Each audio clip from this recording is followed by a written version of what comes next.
up to number 8, I believe. Okay? I have to remind you, don't be taken aback by these big words. Obtain benefits from congruence with the nature. And that's the exact, the precise meaning of this. But it doesn't have to be this scholarly. It doesn't have to be this bombastic in my mind. The Dharma has to be explained in a way that anyone can get it. So you shouldn't be stuck on the jargon. But this is the precise scholarly description of what it is. The benefits from congruence with nature. And I explained it the last time very briefly. Nature here refers to the Buddha nature. This is what your guts are telling you, but you don't listen to it enough. You are so well trained. You are so smart. You are so successful. That's why you depend on your thinking mind, your knowledge, and that's what you use, that thinking mind, in order to cope with the world, to deal with your life, control your life. But actually, quite often, the thinking mind is not as fast, as precise, as wise, in particular, as your guts. Your guts tell you, okay? So this is a sickness of the modern time, if you will, where people depend on their thinking mind too much. Thank you. Okay? So in contrast, when you learn, for example, meditation, okay, the Chan meditation is a method of meditation that brings you back to be able to connect with that, your guts, your instincts, or the Buddha nature, if you will. Okay? That happens how? By two things. Anyone knows how you connect with your Buddha nature, or with your true self, with your instinct, you will? How? If you have to make a big decision in your life, okay, should I marry her or not? Big decision? No? Oh, never mind. Okay. Shouldn't I? Okay. When you face the big decisions, okay, you find out invariably, those who practice Chan will find out. I don't care what kind of decision you're going to have to make. Those who practice Chan, if they go back to Chan, they are able to hook up to their instinct, to the guts, to their Buddha nature. Those are the best decisions they'll come up with. This is the advantage that Chan practitioners have over regular people. Okay? What happens is, let me clarify it for you. Okay? The non-Buddhist meditations, they cannot do that. They cannot let go of their thinking mind. So far, so good? Because if you practice non-Buddhist meditation, okay, you reach the level of emptiness, but it's still very fine consciousness, a thinking mind up there. Okay, you cannot let go of your thinking mind. Period. Okay, doesn't matter how good you are. And this is from our Buddhist perspective. And of course, the non-Buddhists laugh at us and say, yeah, you're promoting yourself. No, not at all. For us, it's factual. We need to tell you like it is, so that, because eventually you experience it yourself. Okay? Chan meditation is about helping you experience it yourself. Not about thinking, not about knowing. It's about your being there, bringing you there to the promised land, if you will. Okay? No sense in talking about it. When you get to the promised land, you see what it is for yourself. And you find out that what you learned from the past about Buddhism, about the promised land, is all true. Because if you weren't, you'll be the first one to denounce us as charlatans. So far, so good. So we put ourselves in a precarious position if we pull your legs, and eventually you are the one who will denounce us, who will betray us, if you will. So we better off sticking to the truth, sticking to the facts. All right? So anyway, so the non-Buddhists, they cannot let go of thinking mind, no matter how hard they work, because they don't have the technology. In Hinayana practitioner, Chan meditation, Hinayana meditation, meaning metta meditation, mindfulness, breathing, and so forth, all those practices, okay? They don't have a specific methodology to help get rid of that last part, okay? They don't have the intricate technology to understand how to get rid of it, but they have this process where they put the people through, they grind it out, grind it out. Eventually, because of their specific Buddhist training, they get rid of that very fine thinking. And that's how they experience. They can put an end to the ego, to the self. Okay, so they are. So with that, the clarity of mind is so much higher than the non-Buddhist meditation. Okay, and then finally, if you practice Chan meditation, you are way beyond that emptiness of the mind, the emptiness of the ego. You go into something called prajna wisdom. Okay, and that's when you are congruent with your nature. You connect with your nature, your Buddha nature, if you will. Okay, so in other words, I just described to you the systematic method of training in Mahayana. Okay, whether it's Chan, whether it's Pure Land, whether it's Tantric, and so forth. There's a systematic methodology for you to connect with your Buddha nature. And Chan, by far, is the most direct route, if you will. Okay, because the Chan technology is basically to connect you with that Buddha nature right there, immediately. Okay, no beating around the bush. And so that's how you're able to open your wisdom and let your true nature shine. So far, so good.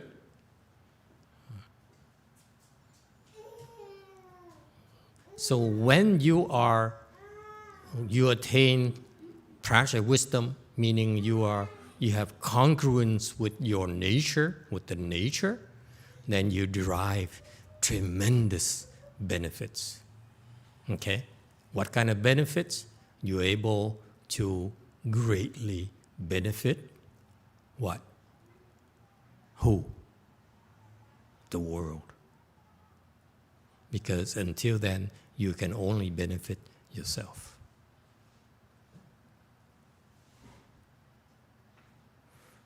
Way bound.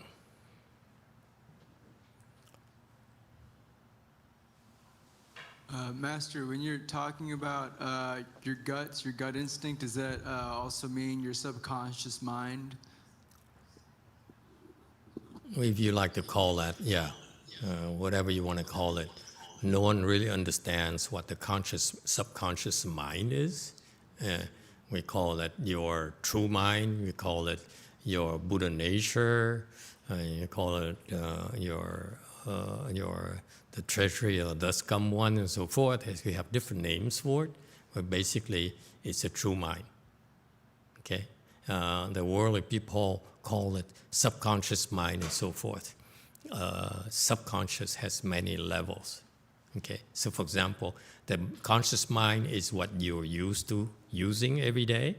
Subconscious mind, next level would be like the fourth stage Arhat, where actually it's another level, underground level for the mind, where actually you stop using a conscious mind. but you're still far away from your Buddha mind, if you will.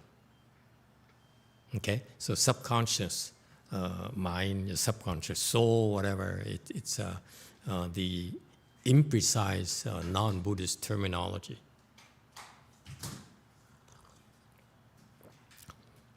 Okay, any other questions? Go ahead, Wei Mao.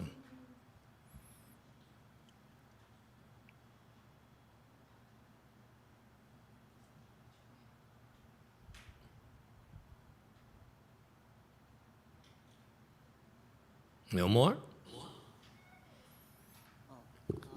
Hello. Oh. Yeah, I was reading a bit about the subconscious mind, and basically, the conscious mind gives the subconscious mind the orders, and the subconscious mind carries out the orders. But then they also say that there's maybe the superconscious mind, which could be considered maybe the Buddha nature, which is beneath that subconscious mind. Could be. I don't know who the author of the paper you wrote is, but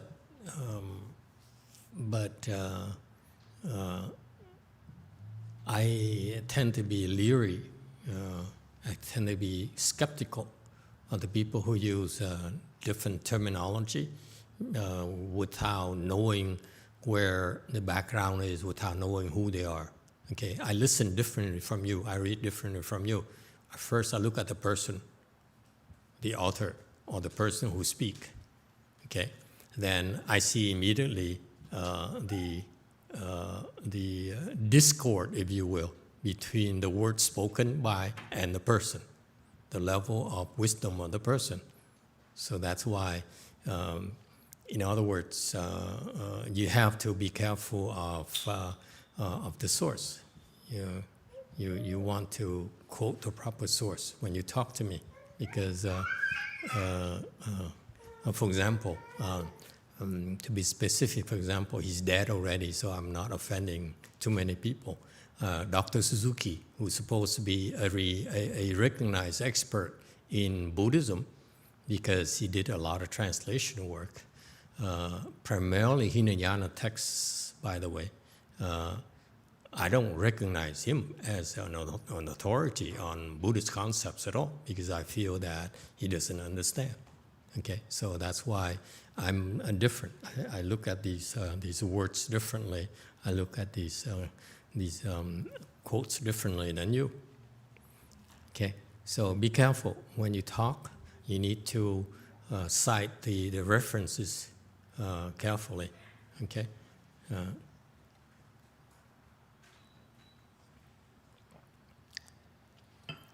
Because it's when you have the wisdom, then you can grasp, or you can understand things differently.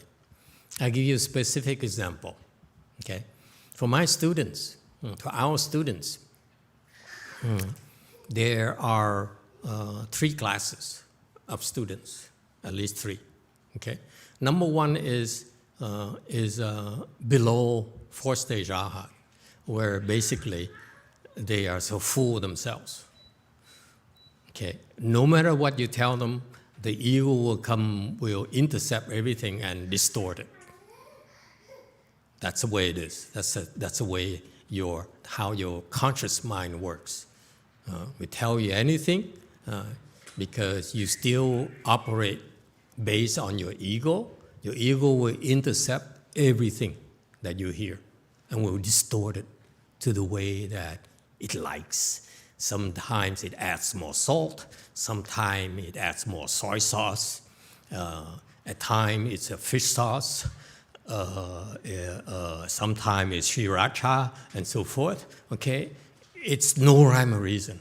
If you knew better, you realize that thinking mind of yours that you're so proud of, that you totally depend upon, okay, See, like the boy right there. He presses his button and the other button, and he changes his mind, go back to the previous button, and so forth and so forth. It's no end to it. He can stand up there, and you never know which button he's going to press next. He himself doesn't even know. That's how your mind operates, by the way, like that horrible child.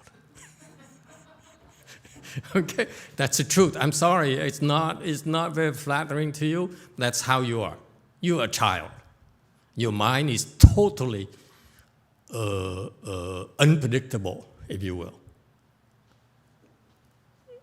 Okay, if you want a prime example of that, ask Chan Phong idol, the last president. He's totally unpredictable. Okay. Agree or disagree? That's who he is. And that's right there. That's the nature of thinking mind. You are so dependent on that thinking mind of yours. Is entirely whimsical. Okay? So it's no point talking to you. It's just no point trying to explain to him. Look at him. He's going to break my microphone, but so be it. That's the price you have to pay to have a child around. Okay? That's the way it is. Okay? No big deal, let him break it. We're used to it. Okay, so that's the nature of the thinking mind, by the way. I know it's not flattering to you, but that's the way it is. That's how we see it. So it's like, because of that, it's not much you can do. You have to let him be himself, and pray to the Lord that maybe he'll be okay eventually. Sometimes he screams, sometimes he laughs, you see, look at that. And it seems so logical to him. He said, and you know exactly what he wants. You see that? And try to understand him. See? Okay? That's how we look at you. See? Okay? And that's part of the fun of life, by the way. To me, it's fun because the unpredictability and he can be himself makes life colorful, makes life interesting, makes life meaningful. Okay? But that's what it is. And the next level, and that's people of the world. That's how you are. Okay? You're going to be yourself. You're going to do the things that are important to you, that meaningful to you. So be it. Okay? Next level. Okay? You able to control your afflictions. Meaning that your afflictions will not cloud your head entirely. It does get clouded, but still you have a chance. You still can listen to reason. That's a stage of a fourth stage arhat, or a little bit higher. Okay? So that's why in Buddhism Mahayana, we recognize the fourth stage arhat is enlightened, because here is small enlightenment, because we can talk to you. Okay? You're like sort of mature as versus childish.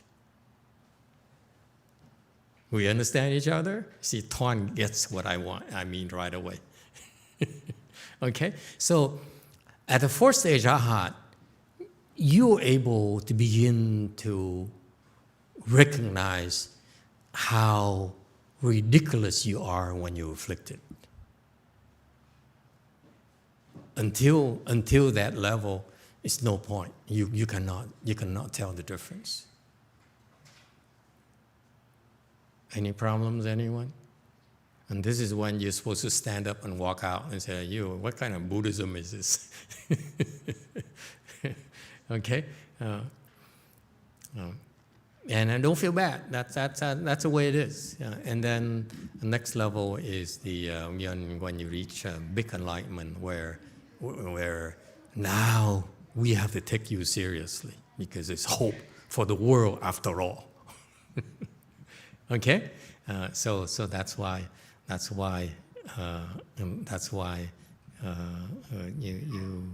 you learn to recognize, accept things as they are. You don't you cannot force everyone into the same mold. Okay, and that's when you learn be more relaxed. You're not as insecure. You're not as fearful about bad things that could happen. You know, all of you who are below the big enlightenment level, you have this hidden fear in your guts that you can't even detect it, but you're fearful, you're afraid. Okay, you're afraid. There's this fear that takes over, that paralyzes you. Okay, and that's the way it is. Yeah. Okay. How do we get here? I don't know either. I don't remember. Questions, comments? Yes, red. You could call that redneck, for example. Below, the first level is like redneck people. Okay. Okay. There's one question from Tianguo on YouTube. Tianguo asks, this subconscious mind of Buddhists, is it the same one like someone subconsciously want to do something bad?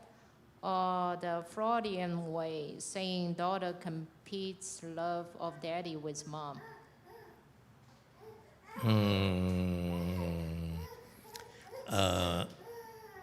I'm not sure, but you forced me to make a guess.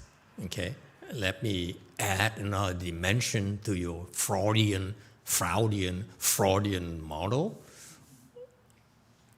Okay, there's a model called Beyond the Subconscious, where actually there's an engine, okay, that produces those thoughts, okay, that you think are yours. Actually, this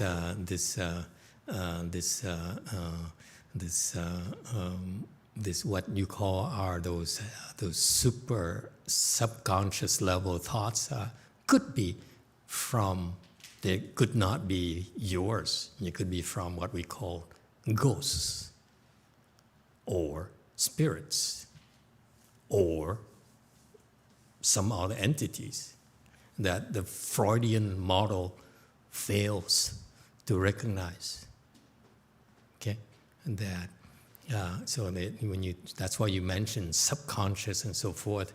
It's not as useful a distinction as from us, with us, where we are much more precise in identifying the source instead of the levels, if you will. Does it make sense? You saying that, you say this is my thinking mind, then below that is subconscious, below that superconscious, and so forth. It's kind of a blind classification, because you don't know any better. What you don't realize that even your conscious mind could be influenced by outside, by another entity. And you go a little bit lower, it still have all the entities are able to influence your next level as well, and so forth. Okay, so that's why the Freudian model, you will, is pretty how shall we say it? Hey kid, how's life treating you? It's pretty incomplete. I wouldn't even bother with that model, because it's to me it's not useful. You know what I mean? Yeah. Anyone else? Is that the only question we have from the wise internet? Okay.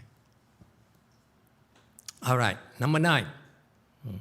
So again, going back to 8, when you are able to connect with that nature of yours, okay, whatever you do, okay, also generates a lot of benefits for others. That's why you obtain tremendous benefits from your wisdom. Does it make sense? It works both ways. You cannot obtain benefits unless you benefit others. That's a Buddhist model. All right, think about that. Number 9, hearing the cause.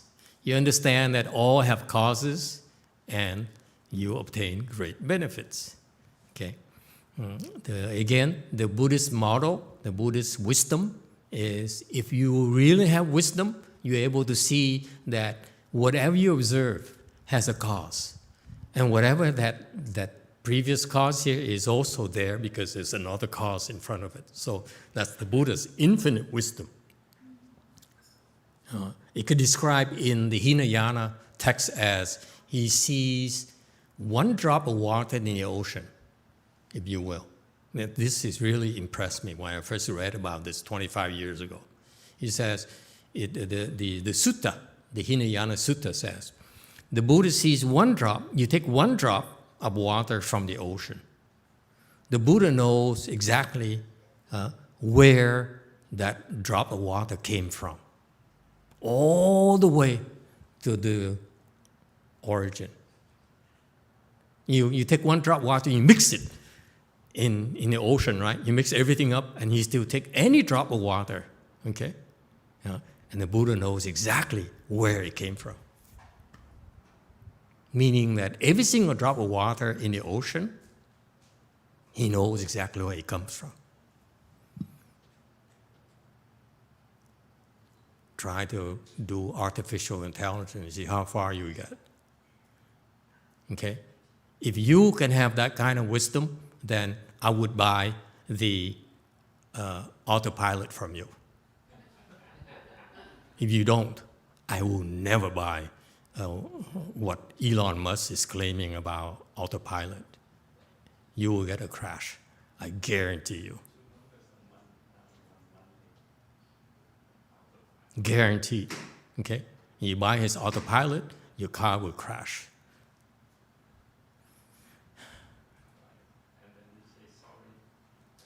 Yeah.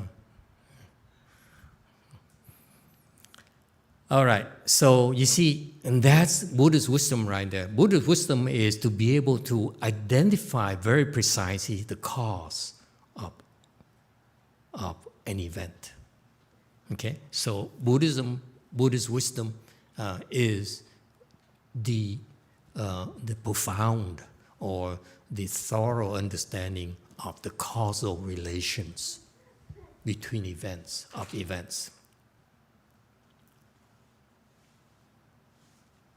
So far, so good?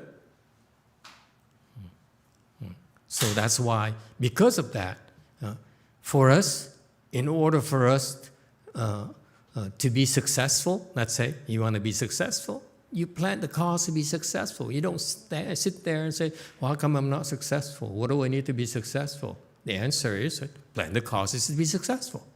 And when the conditions arise, you'll be successful.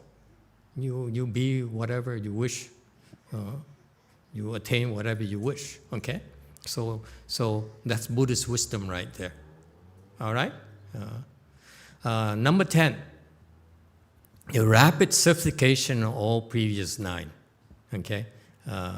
Meaning that you are able to verify all the previous 9 things, the 9 benefits we talked about, once you have wisdom. Okay? And this is so Buddhist because you yourself have to verify it, you don't need to depend on anyone else. You're capable of verifying yourself. Okay? This is what's so unique about Buddhism. You already have the wisdom to verify it, but you just don't know how to use it. And that's why it's called rapid certification, because there's a Dharma in Mahayana will enable you to be able to access that capability a lot quicker than otherwise. Okay? So in a way, you could say that Mahayana practitioners are impatient. They want rapid certification instead of, gradual and gradually, I want to know more and more and more. You just want to leap and know it all. All right?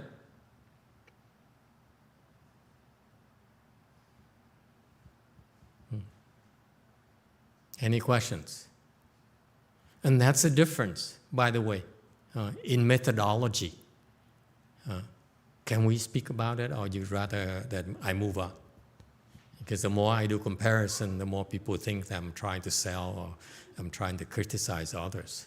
Okay, but I can simplify it for you in general terms. That is, once you have the methodology for rapid certification, that implies that you know which pitfalls you need to avoid in order for that rapid certification to occur. Because we're talking about leap, we're talking about shortcuts, right? So you need to have that special knowledge of shortcuts, and in particular, you need to know the pitfalls that prevent you from accessing the shortcuts.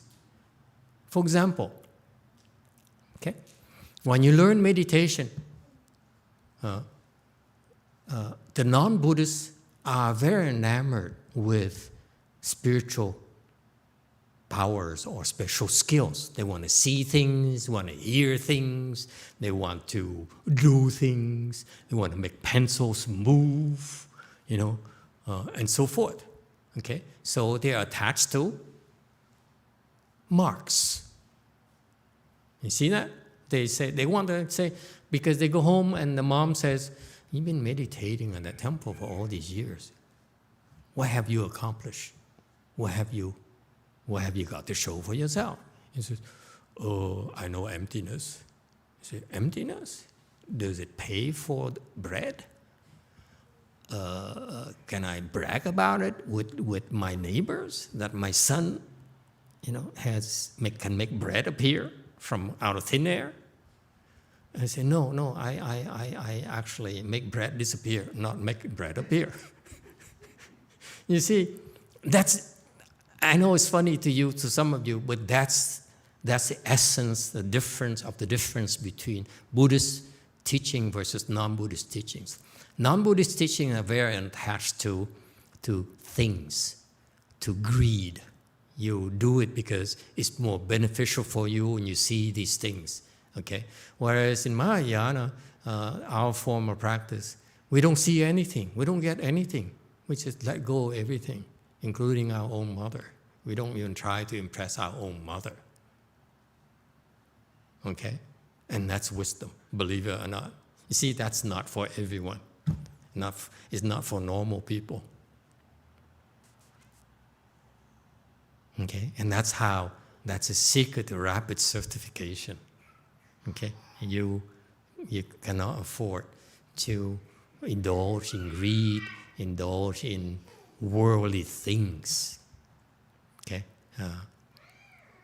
It's because it's an impediment to your progress. It doesn't mean you have to renounce all of that.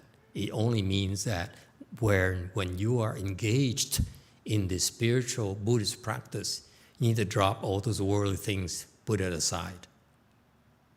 Okay? And once you finish your practice, you can go back and pick it up and go and indulge yourself in McDonald's and kimchi and bulgogi and what is it you eat in Denmark again? Ground bread? Yeah, ground bread. He told me this morning he's going back to Denmark to mommy's home, and he says, "I'm going back to Denmark next week to eat brown bread. I said, brown bread, interesting. They eat brown bread over there. And I listened him say it about 5 times. Oh, he meant ground bread. Because I was sitting there and said, brown bread, never heard of that before. I thought of myself being very cosmopolitan, but never heard of brown bread before. Russian bread, rye bread, but never brown bread. Okay, Wei Mountain. Master, when you say rapid certification, do you mean sudden enlightenment? Yes, that too. But the rapid here refers to speed of attainment. Because only in Mahayana you have this kind of speed, this dizzying speed, if you will. There's a secret recipe for that. That, unfortunately, my master didn't convey to his disciples. Okay? And that's why I was disenchanted. I'm looking for rapid certification. After 4.5 years of not getting, I said, I'm out of here. Okay? Because it shouldn't take 4 years to do rapid certification, especially when you're a professional. Okay? I'm too old to wait for too long. Anyway. Does it help? Okay, its speed is of the essence. Think about it. Sister, you're aging by the minute. You don't do something about it, it's not going to end good for you, in other words. So that's why, to me, this rapid certification is what motivates me. Is okay, tell me what I need to do. Okay, just tell me, please. Okay, let's not beat around the bush. Okay, all right. Any other questions? Okay, Mahayana has that, by the way. That's what we learn from the 6th patriarch.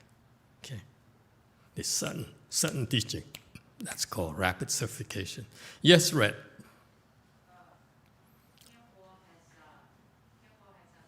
Red.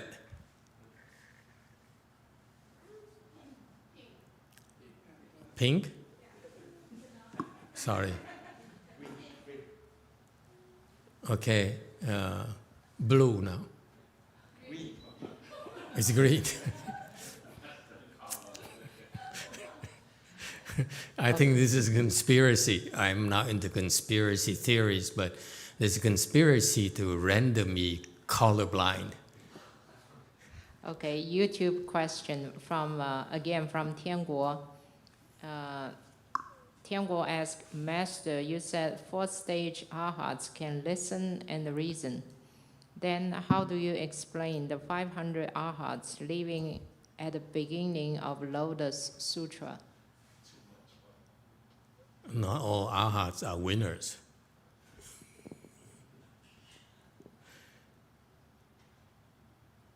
Okay? Yeah. I can't explain that. I just don't care to explain for those arhats. That's the Buddha's problems. I reject those arhats. Anyone else?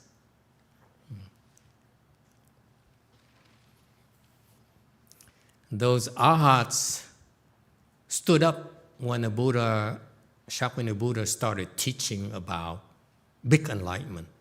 Those 5,000 arhats, great arhats, stood up and left because they didn't have enough blessings to listen to that Dharma. That's why. That's the bottom line. Okay? Because you listen to that Dharma, it will generate so many benefits for you that in order for that to happen, you must be a club member first. Okay?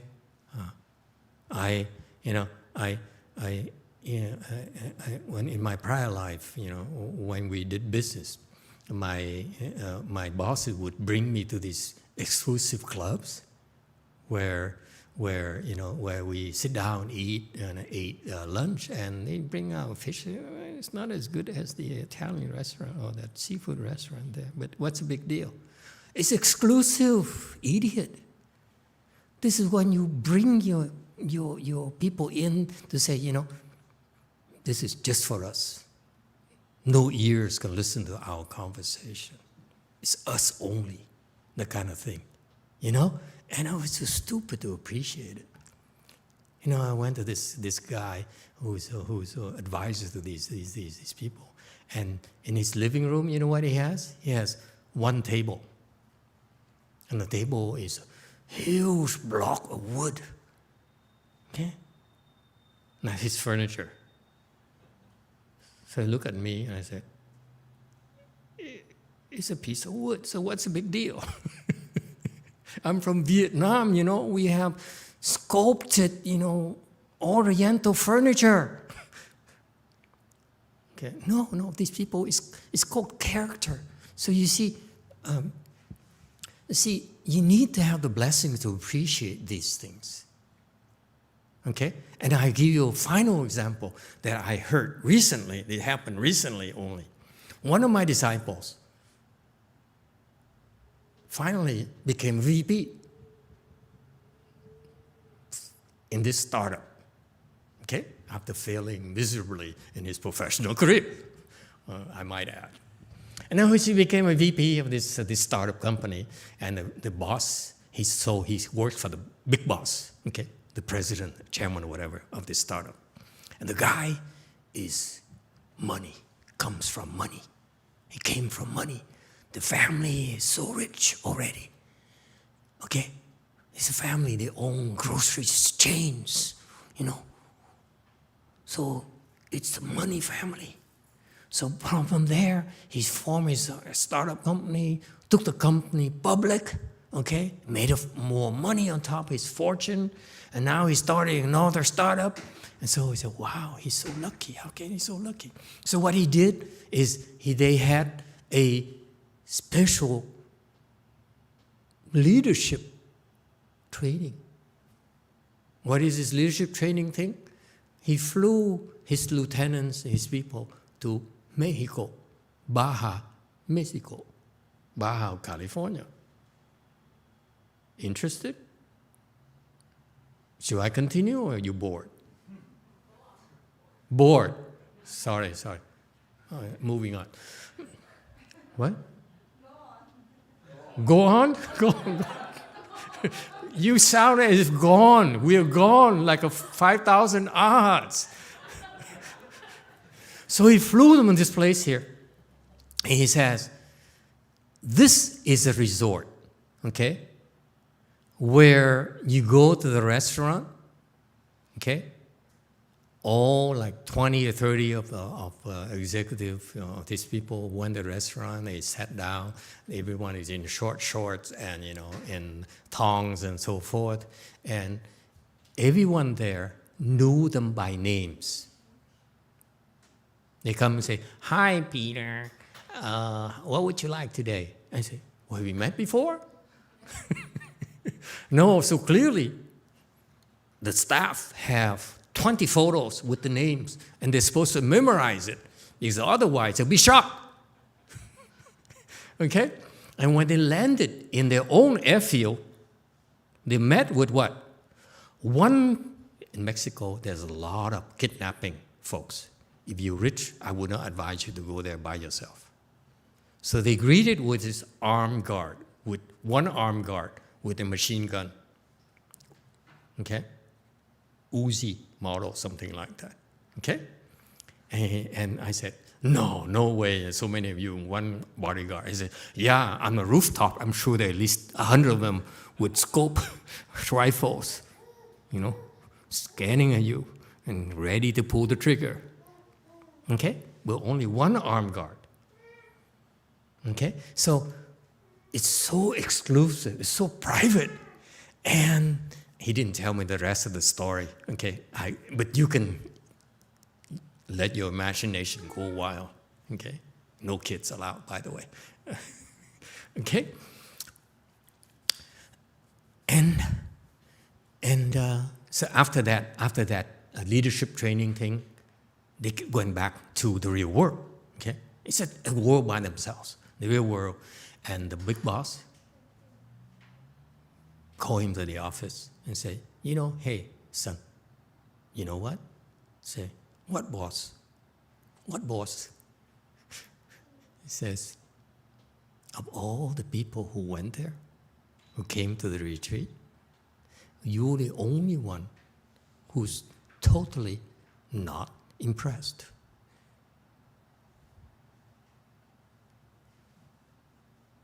And he immediately told himself, yeah, I have samadhi power, man. And that impressed the boss so much. How do we get here? Never mind. It's about the fact that these 5,000 arhats don't have enough blessings. That's why they cannot hear the great words. They cannot hear the words of wisdom. That's why. You are not a member, sorry. Are you leaving or do we have to kick you out? And the Buddha is so blessed, he doesn't have to look bad. They leave on their own. Because if I were the Buddha, if I'm not, I wish, I would say, hey, son, it's not for you. Just go. Go play. Naked boy. Okay? So that's why. So the arhats, just like Americans, I like to say, some Americans are rich, some Americans are very poor. So the 5,000 arhats are the poor ones among the arhats, if you will. All right, can we move on? Next.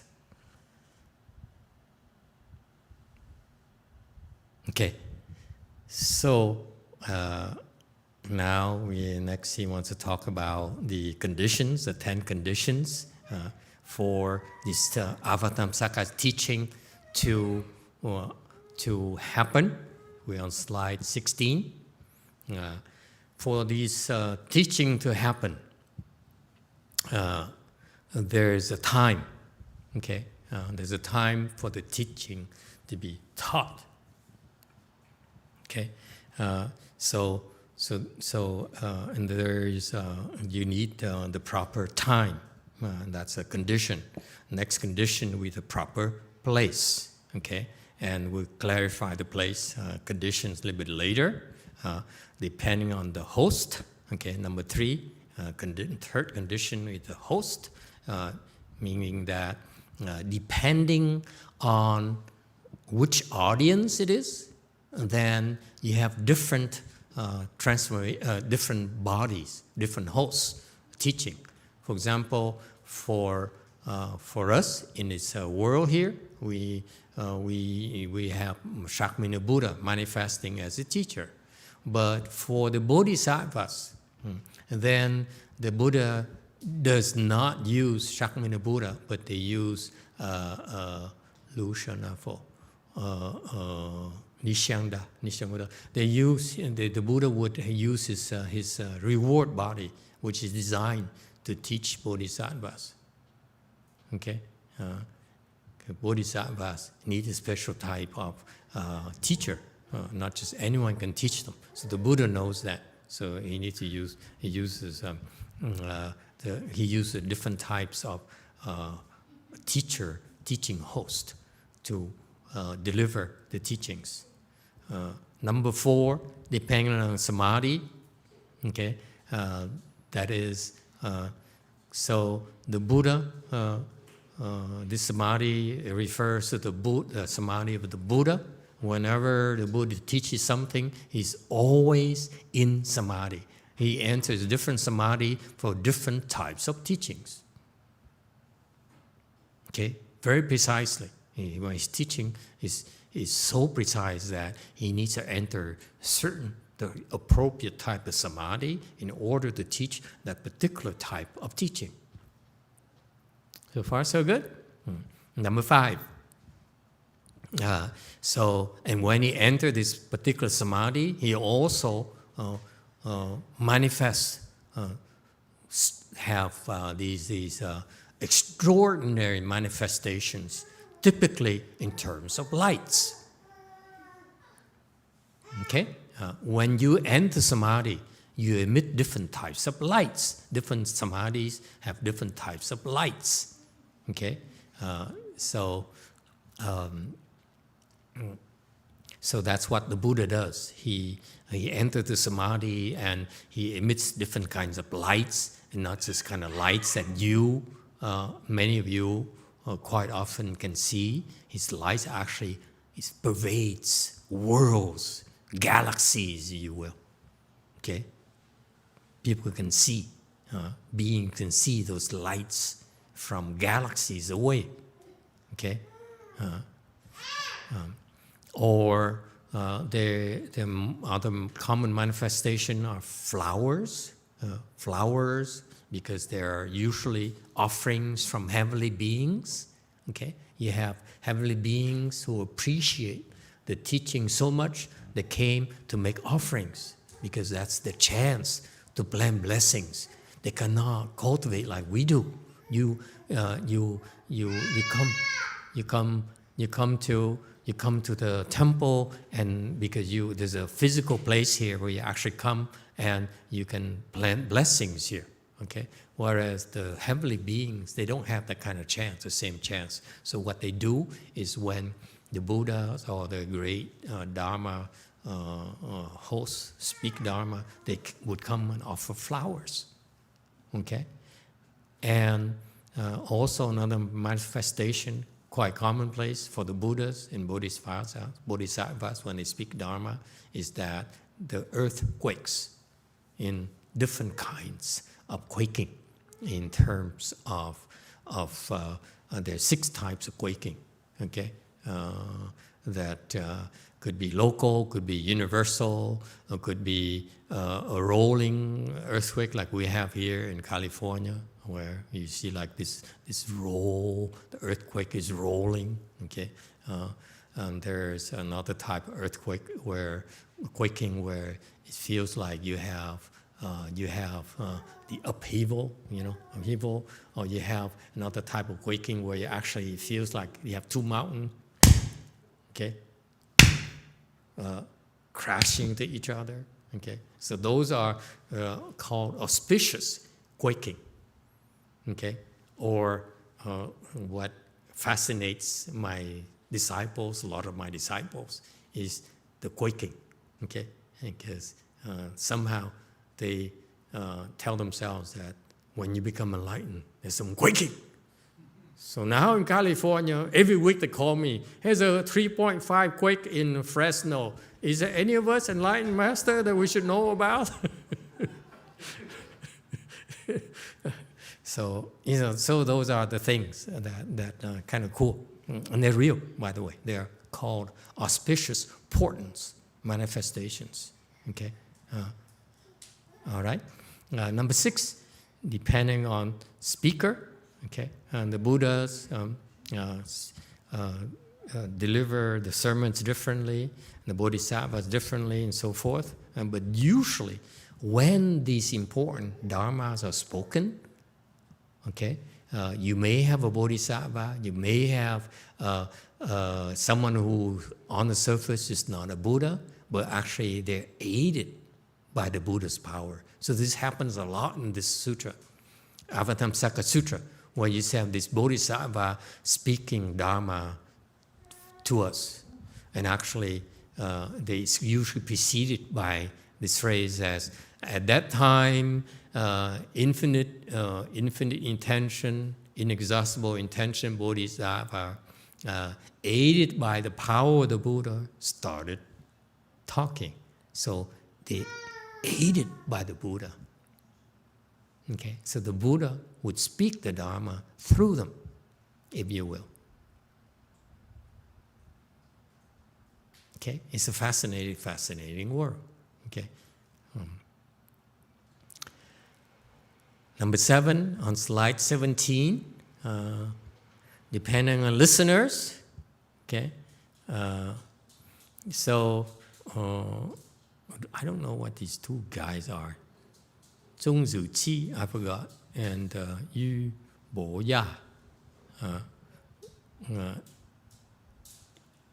Yes, is that black?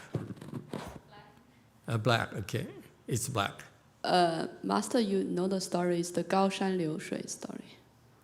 Huh? It's the Gao Shan Liu Shui story. Could you share with us, please? So sure, it's the. It's a basically- Chinese thing, first of all. Okay, it's a Chinese thing. I don't know how important is that here, but it's basically about zhiyin and one person who understands. The two yin. Yeah. Okay. I So the remember. mountain and then the waterfall, they all just by listening to the music, they know what's the intention of the musician.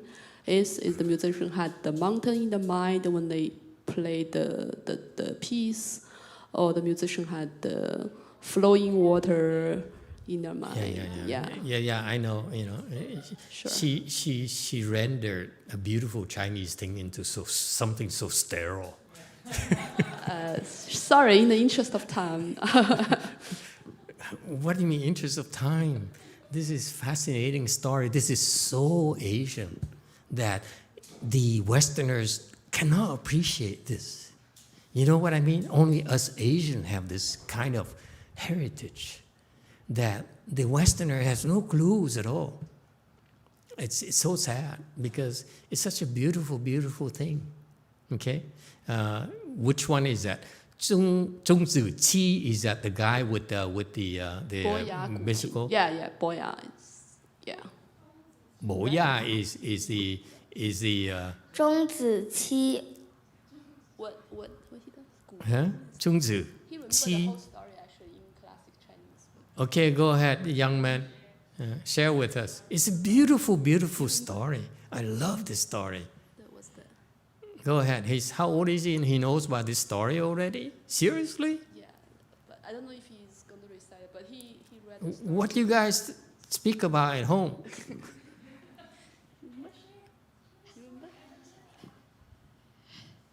Do you remember the Chinese? Remember the Chinese? I say it in Chinese. It's so cool. I don't remember it. It's okay. It's okay. So, Zhong Zi Qi is the musician, right? The guy who plays music. Yes? Okay. So, this guy actually, Zi Qi, is actually an official in the court. And he's very good with what's the name of this musical instrument?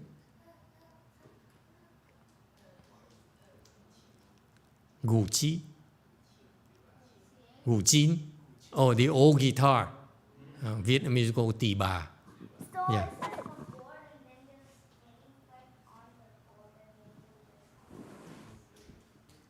Are you sure it's a guitar-looking thing or the rectangular thing? Rectangular. So it's not a tiba. It's a harp, Chinese harp, if you will. Okay, it's beautiful. So he's so good that he is so masterful that no one appreciates it. No one understands his music at all. Okay, so his entire life he's able to create this kind of music that can make the ghosts cry, if you will. Okay, and yet the emperor and his wife and his concubines and his colleagues, they don't appreciate it at all. So he feels unappreciated, feels lonely. Okay, so he would take time off from business, from the court, and he would hop on his Ferrari boat. You know what I mean? And then he would race down the river by himself, okay? And he would stop at places and play it for himself because he himself only appreciates it, okay? All right?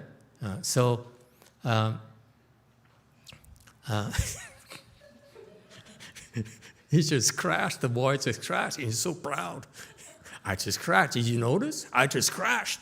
What do you think? Huh? What do you think of that? Such characters we have. It's an exclusive club. I'm sorry, folks. It's not for all the kids. And the way he walks with his butt moving.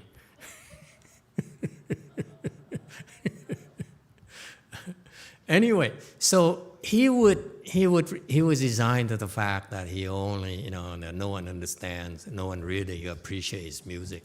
So he is wandering his boat around, the river, up to the wilderness and played for himself. Okay, and one day he stopped and he played, and he finished playing, and all of a sudden he heard a voice from above in the rocks. He says, the voice was from YongHua, okay, who said, "Wow, you just played, I hear thunder. I heard thunder. I heard the rain. I heard the waves. I heard," and he said, "Who's that? Who's that?" And Zhu Ji was so happy. It's exactly what he was feeling. Okay, his emotions were as turbulent as the thunder. Okay, and his feeling for his mother is as sweet as the ripple wave, soft wave rippling on the water surface. I love you, I love you, I love you, honey. I love you, mother, I love you, your mother, I love you. I cannot tell you how often I love you so much. Okay, so the small waves rippling, mother, you're the best. Okay, so Zhu Ji was so shocked. I said, "Wow, someone understands me. Someone understands my music." And he was so happy. So they started talking. And said, "Who are you?" I said, "Oh, I'm I collect wood. I'm a wood. I collect wood to go to the market and sell the wood." And I say, "And who are you?" I said, "Oh, I'm an official." And so they get to know each other, introduce themselves, and they talk and talk and talk and talk. And they're so happy that finally Zhu Ji found someone who can recognize his sound, the sound of his music. Okay, that's why the name Chu Yin, someone who knows your sound. Okay, and the first time in his life, Zhu Ji felt that he's no longer lonely. He felt so lonely his entire life until that moment. Okay, this thirst for someone to know you, to appreciate you. Okay, women look for someone to appreciate them. Zhu Ji only wants someone to appreciate his music. Different men and women, if you will.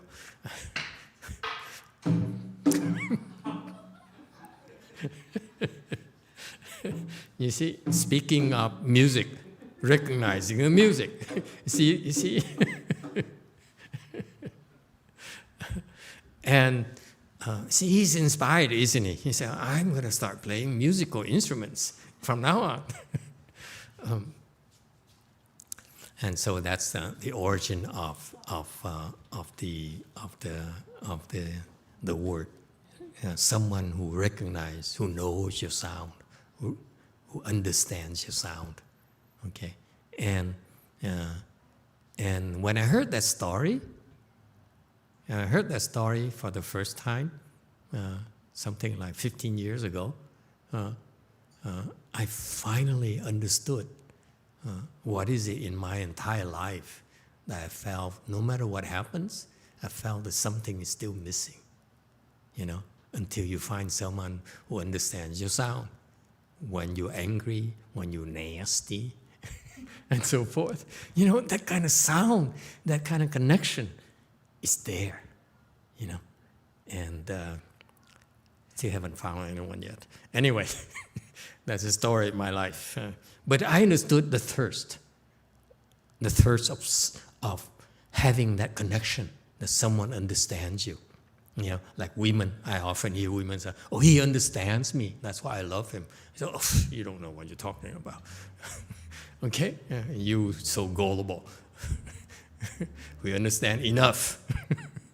But here, the one who recognizes your sound is that unique connection, okay, with someone else.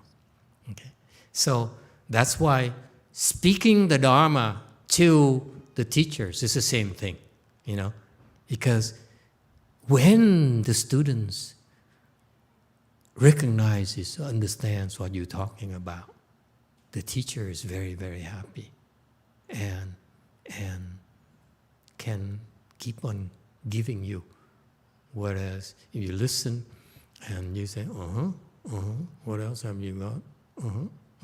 Give me more. Then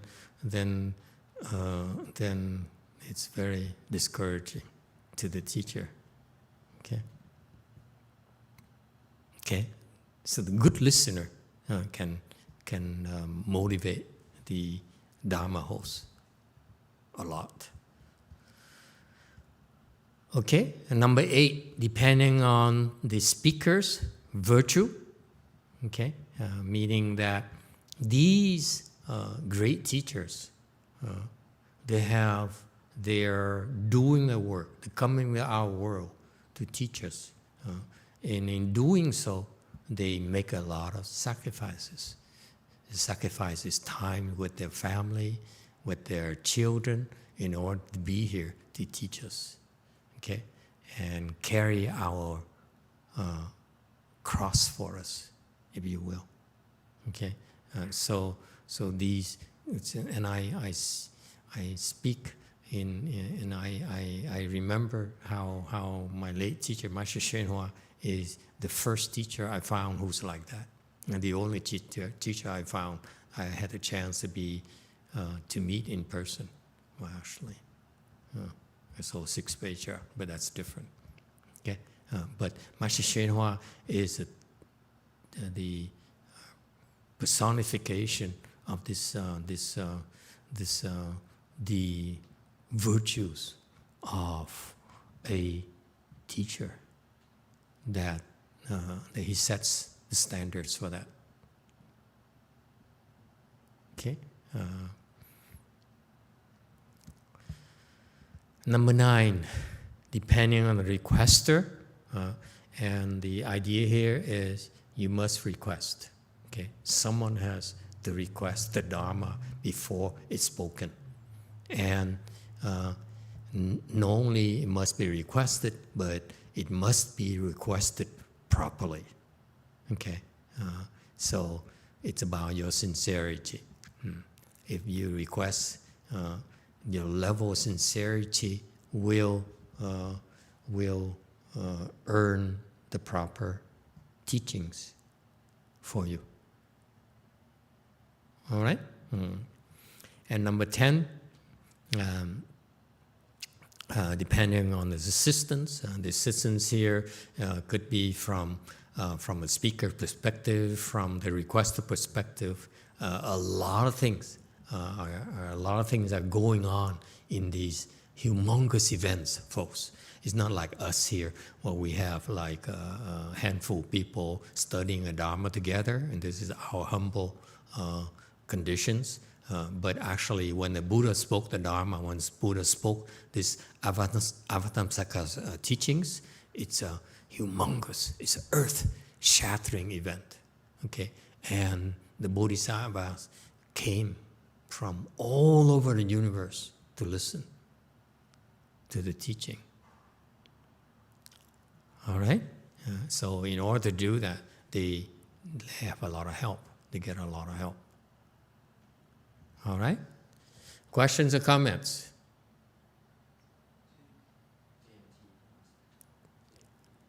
Oh, JMT comment. Hello.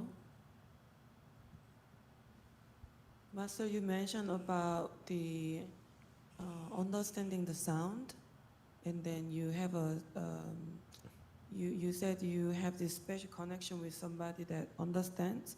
Is that sudden Dharma? That moment when you, for the first time, meet somebody that understands you and have a special connection, is a sort of a sudden Dharma? Certain dharmas, Sudden Dharma, sudden teaching. certain teaching. Oh, no, it has nothing to do with that. A certain teaching has to be the gift from a teacher to the pupil. Okay, and this someone who knows your sound, the chu in here is not a gift. It's just that's connection that happens between two people, and what is the basis of which is that this is thirst, this yearning for this connection. Okay, that without this connection, you feel very lonely. You may have a lot of money, you may have a lot of good food to eat, but you still feel lonely. Okay, you may be very famous, you have adoring fans, you have a huge family, but you still have this loneliness that cannot be filled with things. It has to be with someone who recognizes your sound. Okay? Could be a brother, could be a sister, could be a total stranger, but you have this special bond, a special connection. Okay? The Americans would like to say someone who can finish your sentence for you. It's not even that, it's way beyond that. It's no sentence. It's just this connection that happens instantaneously, and then you verbalize it later. Okay, through, oh, I know, I felt like that part you were in a very happy, very jovial, and that part you were so sad. What happened? What were you thinking of? And so forth. All right? So it's not a sudden teaching at all. A sudden teaching has nothing to do with it.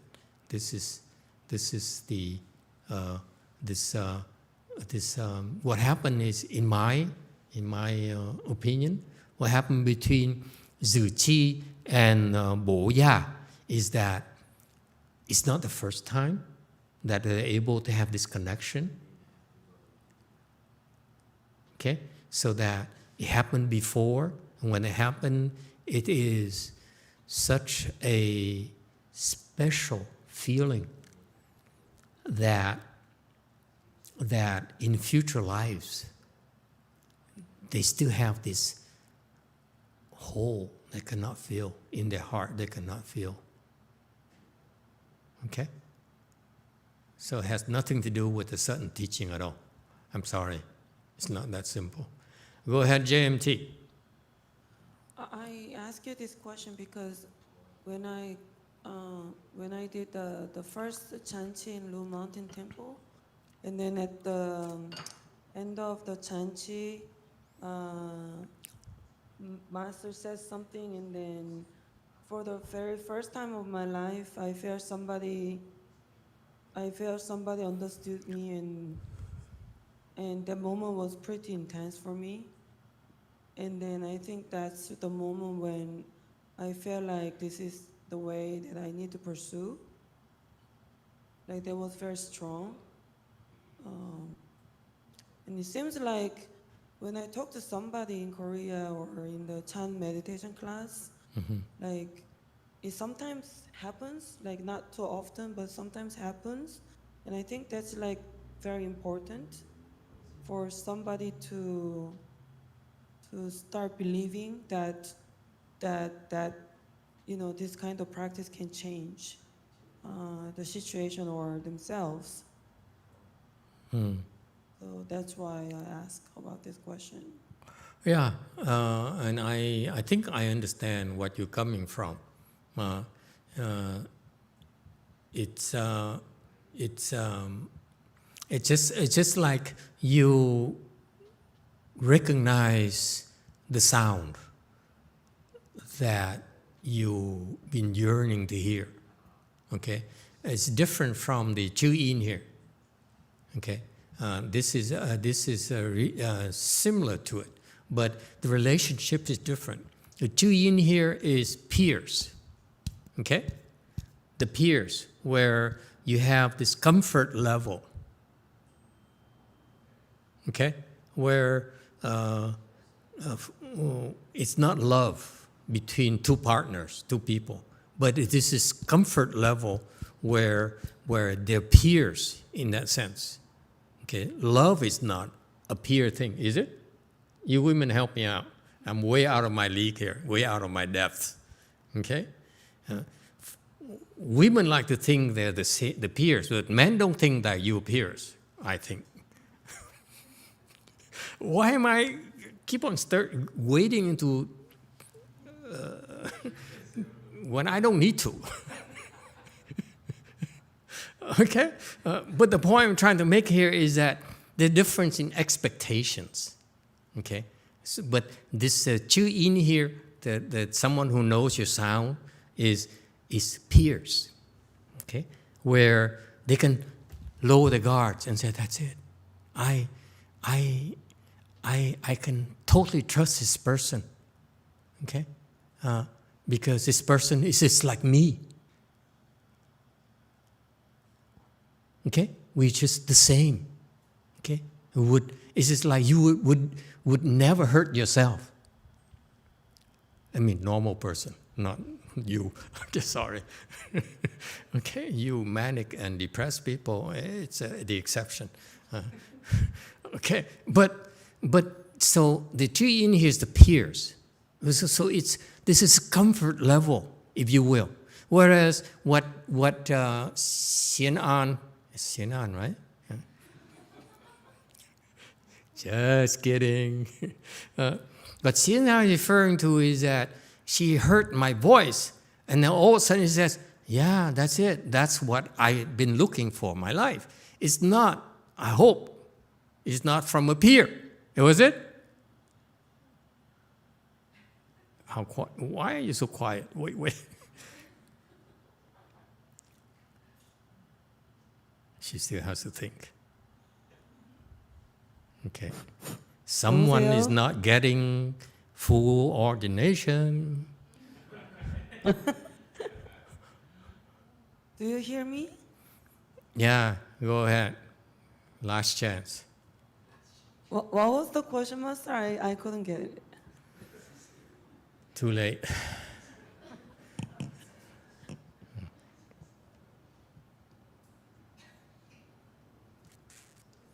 What you're referring to is, and you heard something and it made sense to you, is as if this is what you want to do.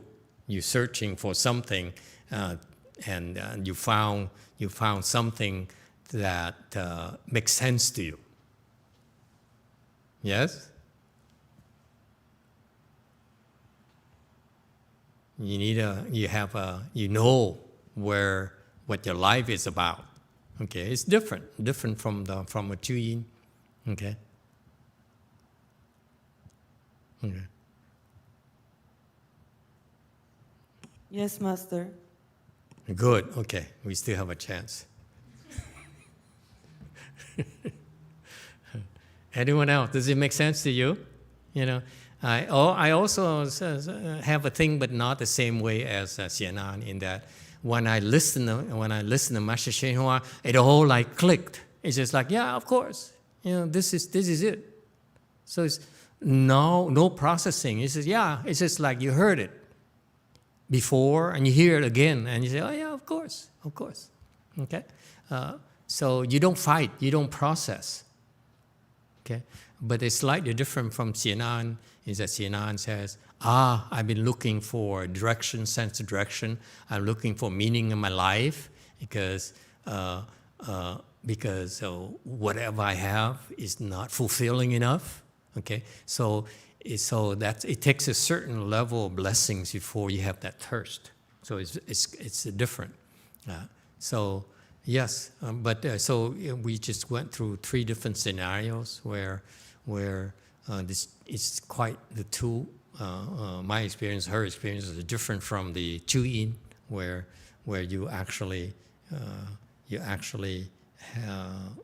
finally meet with someone who recognizes your sound.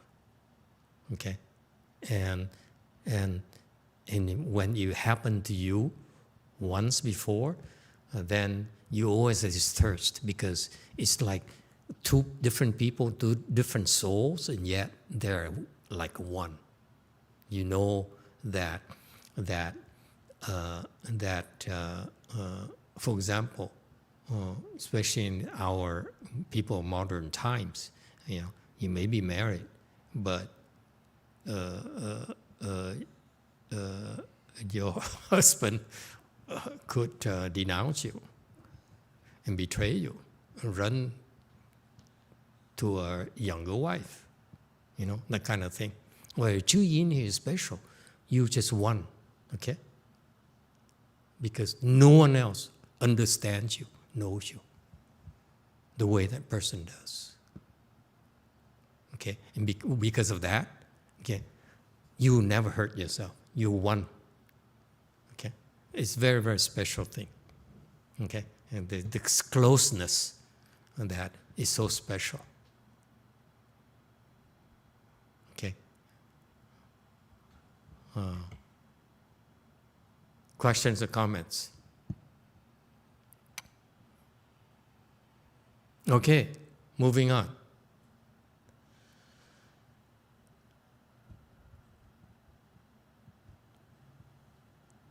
Okay, so now we're on slide number 18.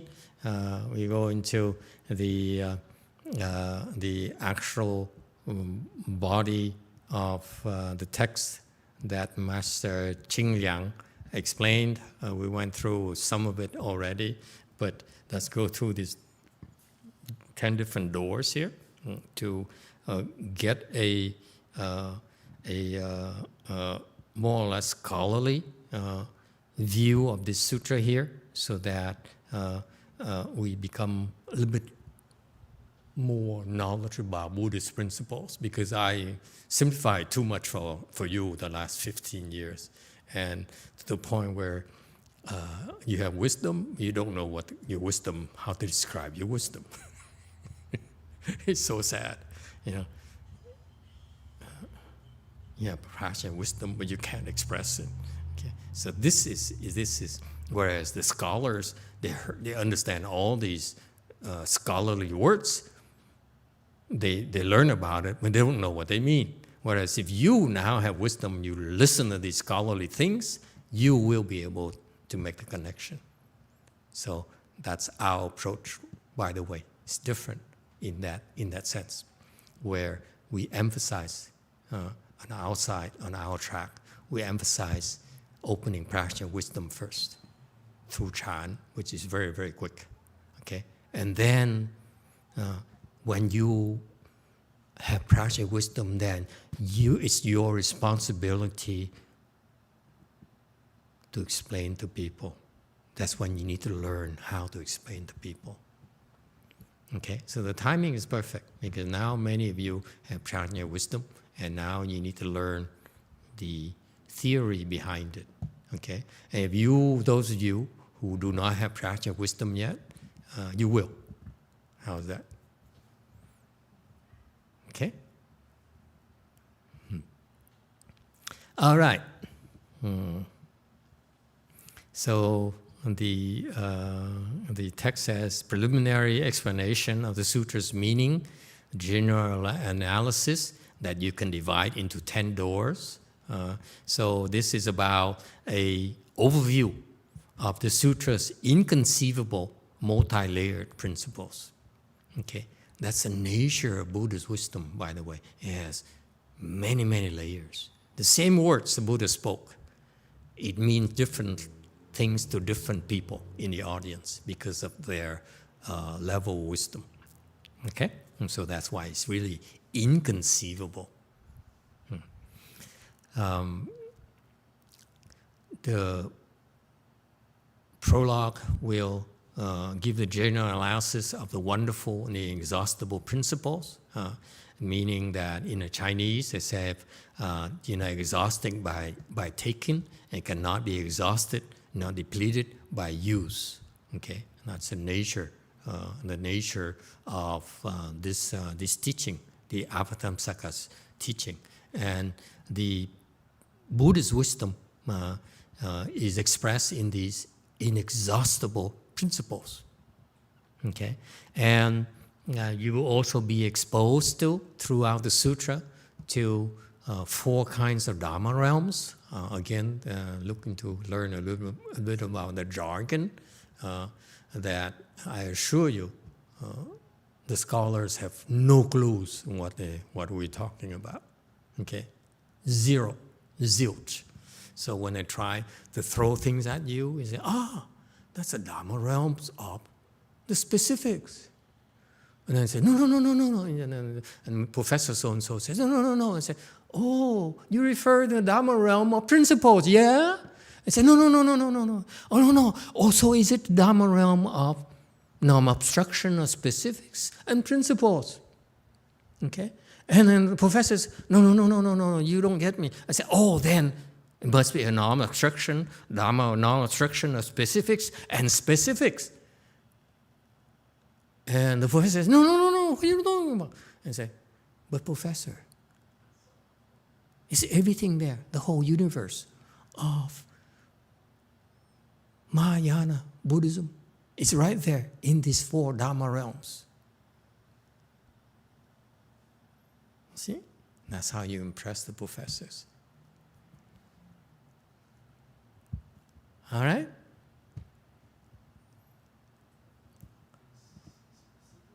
You get it? Yeah. So is the Chinese for specifics and the principles 理事 or? Yeah, 理事. 理事 Exactly. 无碍 and 事事无碍. Yeah. Okay, thank you. Yeah. Exactly. So what he's saying is that Dharma realm of obstruction, Dharma realm of specifics. Okay, meaning that the exact observation. Okay, in whatever you observe. Okay, everything in this sutra here is a description of things that occur throughout the universe. Okay, describes everything. It's all inclusive. You want to know about the universe, the Dharma realm, meaning universe? This sutra will describe everything for you. Everything. Okay? Nothing is held back. So far, so good. Number 2, Dharma realms of principles. It refers to the fact that all the explanations of what you observe are in the principles. If you see this, this occurrence, there's a reason, there's a principle behind it. So that's wisdom right there. Okay? Specifics enables you to have the vision to see it throughout the universe. You see the tremendous, it requires you to have the Buddha eye to see everything around the universe. See that? We don't. That's why we read about this, learn about this, because we're using the Buddha eye to see what's happening in the universe, which we can't otherwise see. And furthermore, number 2 is a Dharma realm principle, meaning everything that happens, okay, there's a principle behind it. There's a theory behind every single occurrence. So all the theory, all the principles are contained in the sutra. All the principles that explain about the universe, about the Dharma realm, are contained in this sutra. So far, so good. Only Mahayana can make that kind of claim, by the way. It's so Mahayana, so Avatamsaka Sutra. Okay? And number 3, the Dharma realm of non-obstruction of specifics and principles.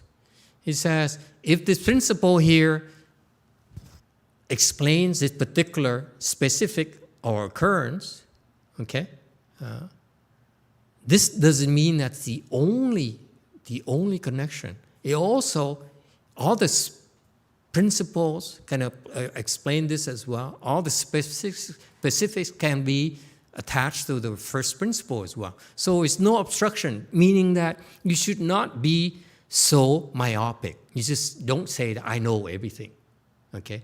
There's all the explanations. How is that? What does it mean to you? You should never claim that you know everything. Because what you know is one slice of it. There's a lot more explanations.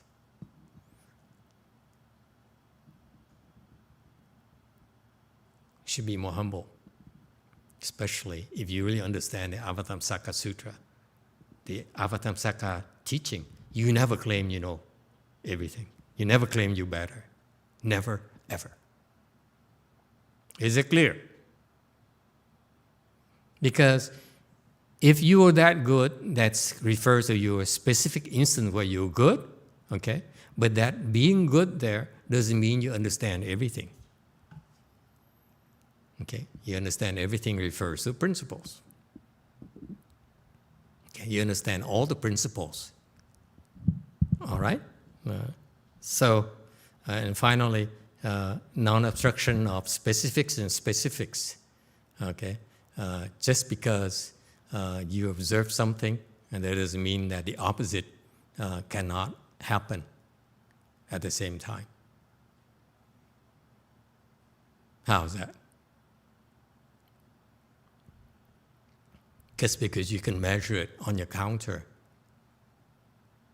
doesn't mean that's the only possible measurement, is the only possible explanation. That's how scary it is. So that's why you, engineers and scientists, don't know anything. Huh? See that? Someone I remember when I first met him tried to measure the electricity in my fingernail.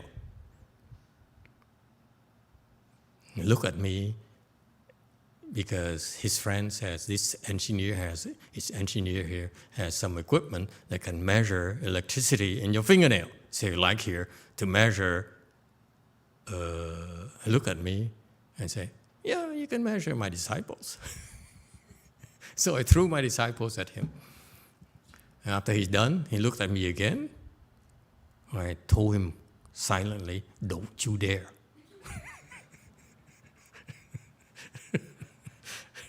Because of this non-obstruction specifics and specifics. Okay?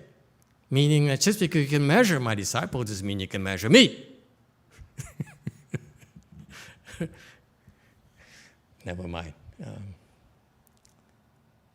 Questions or comments? Tiango, any gossiping you like to go into? See what I mean? You talk like this, no mortal can be able to object to you, throw any objections at you, okay? Because they don't know what you're talking about. That's why you can easily impress the scholars. Yeah. Slide 20, door 1, the cause and condition arise over teaching. Okay? 2, the 2 doors, the stores, the teaching which it is contained. We go into that later. And the store and teaching. The stores here refers to how the Buddha's teaching is classified into buckets or stores. Okay? The stores, there are 2 major stores in the Buddha's teaching. Remember, below 4th stage Arhat, okay? And that's the store that we don't bother talking about. The Buddha says that doesn't count, okay? But once you get to the sound hearers, that's when you have the special store, that special teaching that will enable you to bring you there. So the Buddhist is kind of a little bit haughty. He said, you want to go below the sound hearers? We're not interested. Please go somewhere else. You know, but you want to go into fourth stage arhat and so forth? We teach you. Okay, so that's a sound hearer store. And after sound hearers, the next high level is the bodhisattvas. That's for truly enlightened people. Okay, and that's why they are able to absorb things that normal people cannot. So far, so good. It's like the boy is right there. Who was wandering around. Okay, he's just a boy. It's not much you can tell him. Let him be himself. Okay, but when you get to a sound hearer, meaning that you are arhat or pratyeka Buddha, then you can be taught. It's worthwhile to teach you because you cannot again be overwhelmed by your afflictions. Okay? Until then, doesn't matter what happens, your afflictions will render you, will make you unable to receive the teaching, to hear the good words, if you will. Okay? So that's a store. Within this, there are some classifications about the teachings. Okay? Stores are general buckets. Teachings, depending on the Buddhist schools, the Tiantai, very famous school in China, has 4 teachings: the store, the connective teaching, and the separate teaching, and the perfect teaching. This refers to the store here is the Agama period where the Buddha taught, converted the non-Buddhists, the Hindus, the non-Buddhist practitioners, and turned them into an arhat, into sound hearers. That's called a store teaching. Okay, and Agama here, the Agama is Sanskrit for incomparable teaching. Incomparable refers to this teaching here cannot be compared with any worldly teaching. Okay, so you could call superhuman teaching, Superman teaching, or something like that. So this Agama here, incomparable teaching. But Pulya is transition, so it's called connective. It goes from this sound hearer teaching here, number 1, to number 3, separate teaching. So it's paving the way. Okay, basically it says, number 1 store teaching says, listen, for you worldly people, you smart people, you intelligent people, you educated people, there's something called store teaching where actually will free you from your ego, from your obsession with yourself. It's called the store teaching. Okay, and these people are able to achieve that. Okay, and after that, the Buddha then says, those of you who are not among the 5,000 loser arhats, okay, they're gone already. Now I will tell you, there's something called connective teaching, where they will prepare you for the big enlightenment, not what you have right now. What you have right now is not a big deal, not yet, not in Buddhist world. So that's why it's called connective, connecting from this selfless kind of state into a state of wisdom. So between them, it's called connective. We connect you, so it paves the way. Okay. Separate teaching is a teaching where you actually become enlightened. You open your prajna wisdom. And the Buddha spent 22 years teaching about this separate teaching. And finally, the perfect teaching is much shorter. It says it's a perfect teaching where in the Lotus Sutra, the Buddha talk about how you can become a Buddha yourself. Okay, cause and condition for you to become a Buddha. Or the Avatamsaka Sutra, where he gives the bodhisattvas or enlightened people true wisdom that will help make them become Buddhists even quicker. Okay, so those are the Tiantai classifications of the Buddhist teachings. Later, there is Xian Shou, who decide to divide the Buddhist teaching into 5. This is scholarly classification, of course. The first one is small, or the same as the Agama period, the Hinayana teaching. Number 2 is the initial teaching, the initial of Mahayana teaching. Okay, it's important for you to be exposed to this terminology, okay, so that you're not easily impressed by scholars, by bookworms. I assure you, the bookworms who throw names at you will not understand what these mean. Okay, for instance, the initial teaching number 2, according to Xian Shou school, is called initial. Okay, meaning the initial beginning of Mahayana teaching. They divide it into, the examples are Yokagara and Madhyamaka schools. Okay, this is in India back then. When the Chinese monks went over there to learn about Mahayana, okay, they found Yokagara and Madhyamaka schools in India. Okay, what is Yokagara? Yokagara talks about the middle way. Madhyamaka talks about consciousness only school. And they're considered now, I used to be so impressed by the 2 things because a lot of scholarly thing they always said that they mentioned that Madhyamaka teaching is very difficult to learn. It's Mahayana teaching is very, very difficult. And one of the teachers was Maitreya Bodhisattva. He wrote a very important treatise in the school, consciousness only school.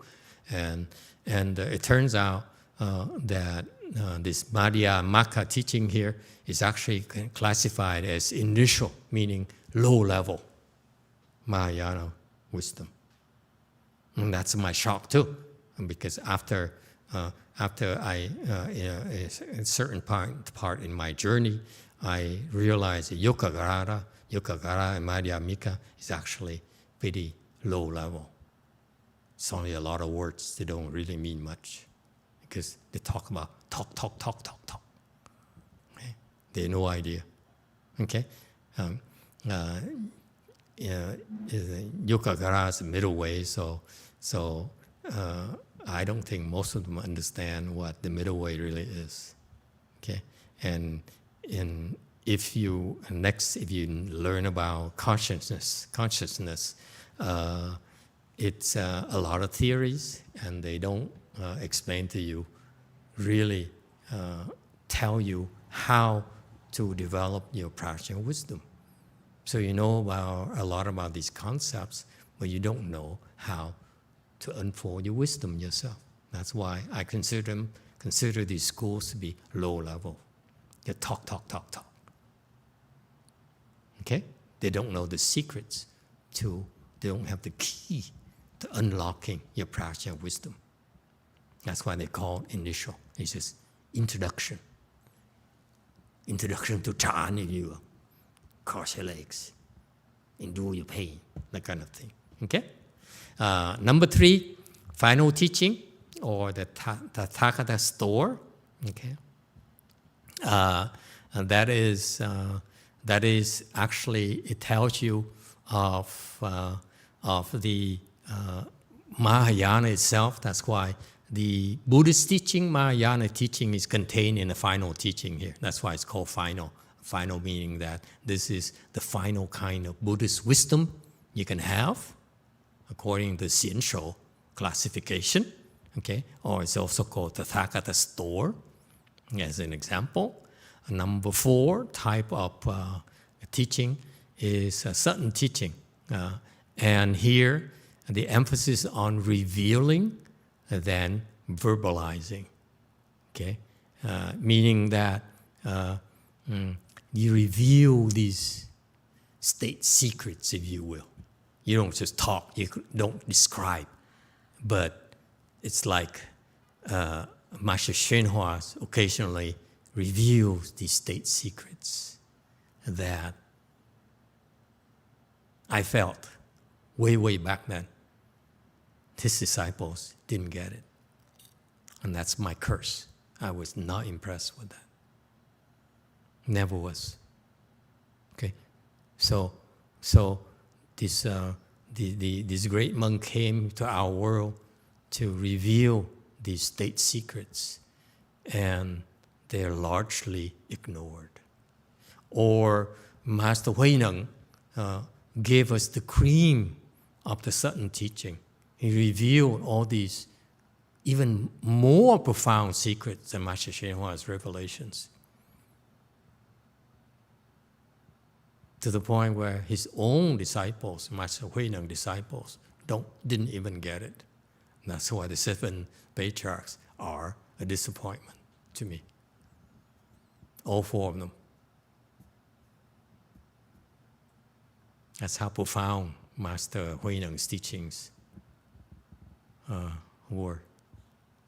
Okay? His sudden teaching is the cream of sudden teaching.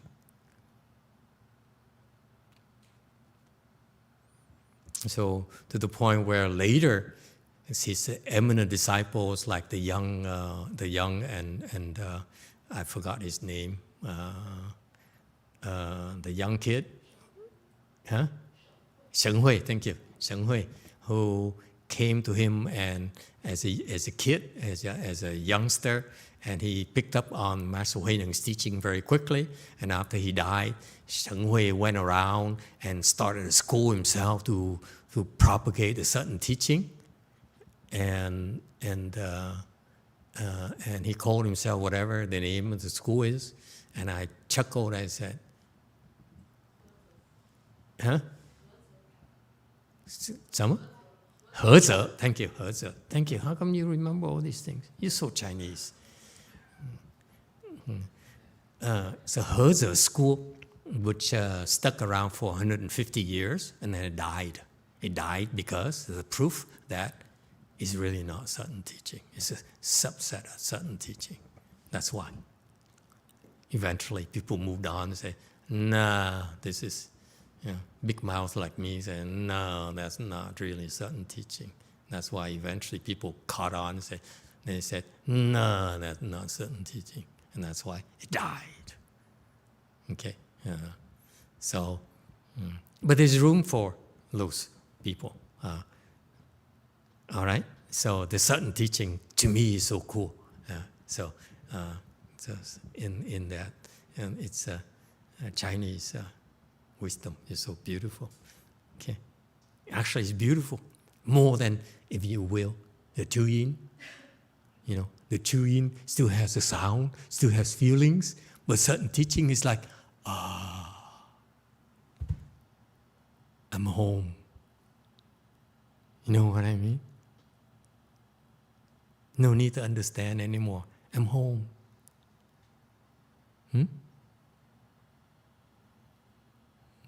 Never mind. I have this blank stare that break my heart. But it's just like the Tuyin is not even there. Never mind about home. You know what I mean? It's so disappointing. Never mind. Okay, story of my life. Okay, and finally, the perfect teaching is the Huayan school is the perfect teaching that we are investigating. Okay, it's such a cool thing. And you can spend lifetimes after lifetimes studying this. It'll be so cool. It'll be so fascinating. Okay, that I would love to continue investigating this with you on the weekends, and in the future, maybe I will also start lecturing on other sutras if we go to a different environment, Like, for example, I travel and will stay in Asia and teach and lecture on sutras like this on the weekend. Maybe go to the university or somewhere or and lecture on another sutra. That way I can try to do it quickly so that we can add more to the store. But I feel that even if we lectured on the Avatamsaka Sutra on the weekends like this, we won't be able to finish it. So it's we need to add more lectures, okay? And that only happens after I become real famous and rich.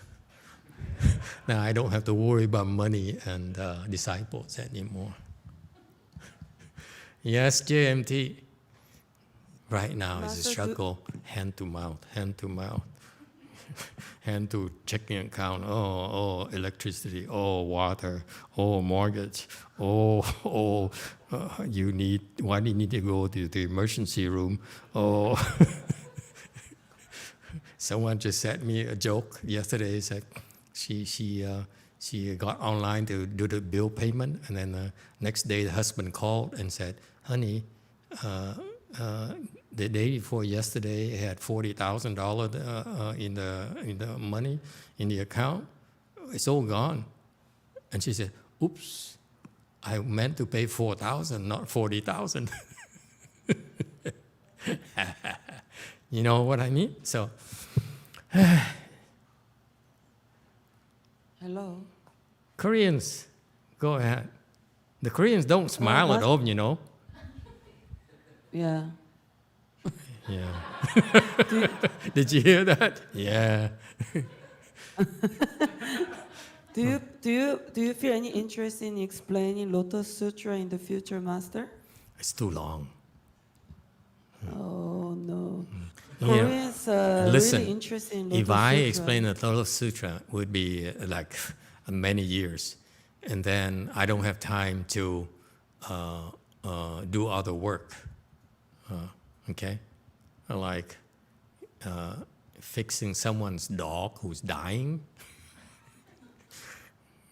You wouldn't believe the kind of request.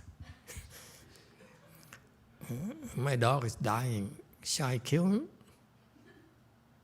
I said, if you wish. It's not my dog. Why do you ask me? Anyway, so,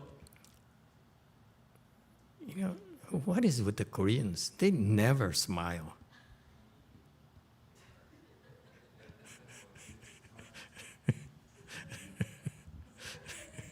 So serious. Anyway, maybe shorter sutras or something, just so that I can put another cross on my gun. It says, one more sutra, another notch. Never mind. All right. So it's so cool. It's so cool that we're able to learn from the sutra here. 3, the appointment of meanings and principles. Okay, Master YongHua explained his Chinese things. I don't care what he says. Too Chinese for me. But he cares. He says, he goes to things like this. He says, you're Chinese. Actually, the way it's written in the Tripitaka is actually wrong because they don't understand the exact Chinese characters and so forth. And we said, yeah, lucky we're not Chinese. It's the apportionment of meanings principles here.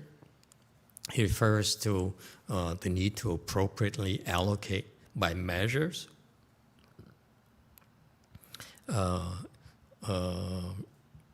into primary and secondary principles and so forth.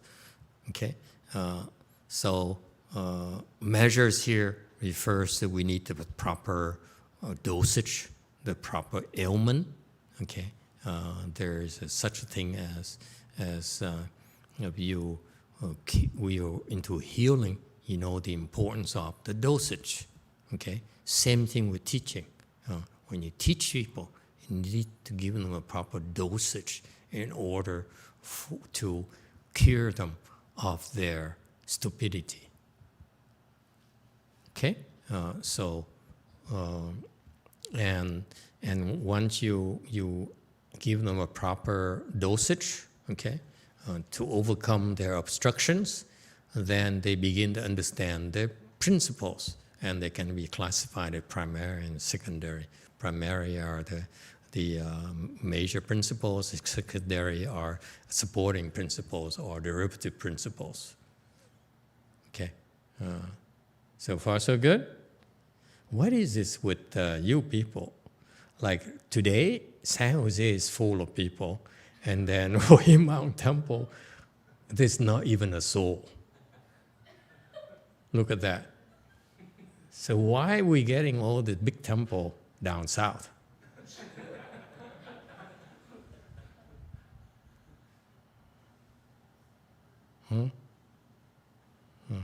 So empty. Oh well. And then of course we have the Koreans, okay, who are trying to pretend to be interested.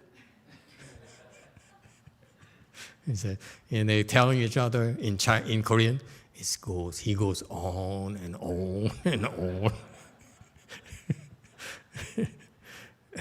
And what is it with Americans? They're always laughing and cracking jokes. Don't they know there's so many COVID cases in Korea right now? 1,500 new cases of COVID infections. Don't we care? No, we don't. Okay? We only care when people die. We don't care when people are infected. Okay. So for the potentials covered by teaching, who's supposed to be taught? Okay, see again, Master Hsien goes this Chinese way. Pei, not bei, another thing. Okay, potential here, another Mahayana concept. It reveals the accuracy.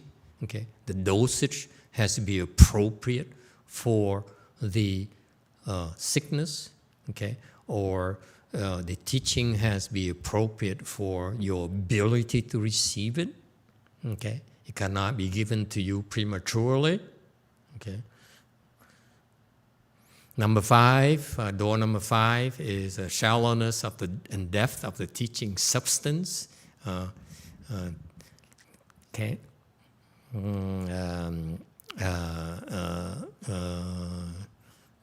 Teaching substance. The teaching, each teaching has a substance, its DNA, if you will, okay, and how we explain it to you, how should we explain it in a shallow way, okay, or how deep it is if you're able to not be alienated by those 5,000 loser arhats. 6, the pervasiveness and uniqueness of purport and aim. Okay, you can tell right away Master Jing Liang is very, very scholarly. Okay, he's scary, if you ask me. Is nothing he does not know. That's what's so scary about him. Okay, and personally, I find it a little bit over the top. Because I don't like, personally, I don't like to use big words, because I feel that the Buddhist teaching is meant for everyone. Master YongHua has a great influence over my mind, because after I listened to Master YongHua's teaching, especially his explanation of Avatamsaka Sutra, okay, how beautifully he explained everything, such profound principles in such simple terms, simple words, okay, it makes you fall in love with it, okay. To me, it's so masterful, That is a lot more impressive to me than using big words, because I see how useful it is for me personally and for my stupid disciples. Okay?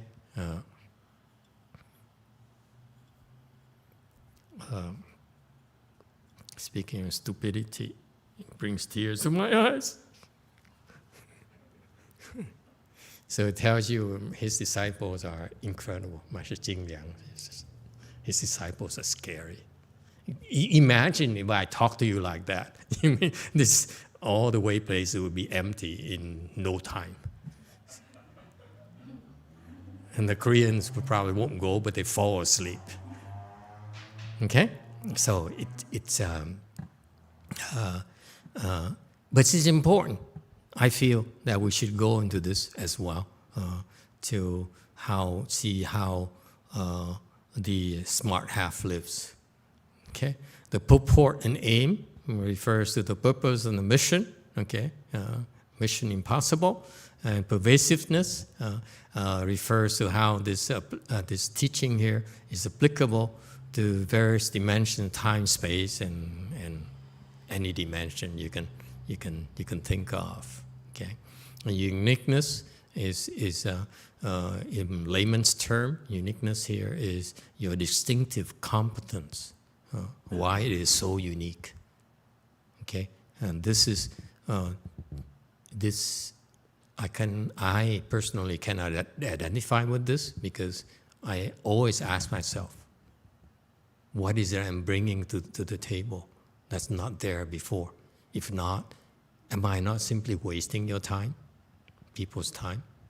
Okay, so this sutra here, as we learn, you see, it opens more doors, more dimensions for us. It's just fantastic. Okay. Door number 7, classifications by category, chapter, and assembly. So and then classifications, categories refers to the 12 canonical categories, the prose, the repetitive verses, predictions, interjections, spontaneous speaking unrequested, causes and conditions, and wait a minute, are we over time? Why didn't you stop me? This should have from now on, we should have a timekeeper. Sorry, everyone. We're going to have to backtrack to slide 31 and postpone it until next time. And the Koreans are going, yeah!